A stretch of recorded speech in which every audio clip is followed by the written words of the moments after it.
வீட்டுக்கு போயிட்டு திருப்பி ரிட்டன் வீட்டுக்கு வந்தாச்சு. நவதானிய தோசை செய்யலான்னு நேற்று காலையிலே ஊற வச்சிட்டேன். ஈவினிங் ஒரு 6 மணிக்கு மிக்சியில் நல்லா நைஸாக அரைச்சி வச்சுட்டு ஒரு வெளியில் 2 மணி நேரம் மட்டும் வச்சுருந்தேன். அப்புறம் தூக்கி ஃப்ரிட்ஜில் வச்சிட்டேன்.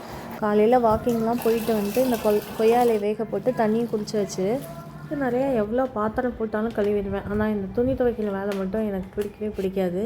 இருந்தாலும் என்ன பண்ணுறது, நம்ம செஞ்சு தான் ஆகணும். அர்ஜுனுக்கு ஸ்கூல் லீவ் விட்டதால் கண்டிப்பாக வீட்டில் ஏதாவது ஒரு ஸ்நாக்ஸ் கேட்டுகிட்டே இருக்கிறான். அதனால் ஈவினிங் போயிட்டு ஸ்நாக்ஸ் எல்லாம் வாங்கிட்டு வந்துடணும். அதெல்லாம் ஒரு மார்னிங் பிரேக்ஃபாஸ்ட்டுக்கு அந்த மாவில் தோசை ஊற்றிட்டேன். மிளகாய் சட்னி, இந்த சட்னி ஆல்ரெடி நம்ம சேனலில் நான் போஸ்ட் பண்ணியிருக்கேன். இது வந்து என் ஹஸ்பண்டுக்கு ரொம்ப பிடிக்கும். நம்ம அரைச்சி வச்சிட்டோன்னா ஒரு 4 டேஸ் வரைக்குமே நம்ம ஃப்ரிட்ஜில் வச்சு யூஸ் பண்ணலாம். மாவு ரொம்ப புளிக்கணும்னு அவசியம் இல்லை. ஒரு 6 மணி நேரம் புளிக்க வச்சோன்னா போதும். நான் என்ன மிஸ்டேக் பண்ணேன்னு தெரில. தோசை நல்லா தான் வந்தது.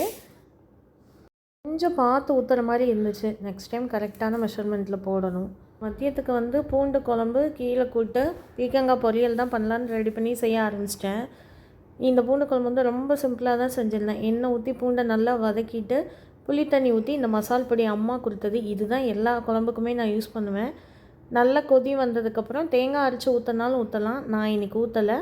கடுகு, வெந்தயம், கருவேப்பிலை தாளித்து இறக்கிடலாம். ஈஸியாக தான் தெரிஞ்சுது. பீக்கங்காய் பயங்கரமான கசப்பு. ஸோ அது இன்றைக்கி வீணாக தான் போச்சு.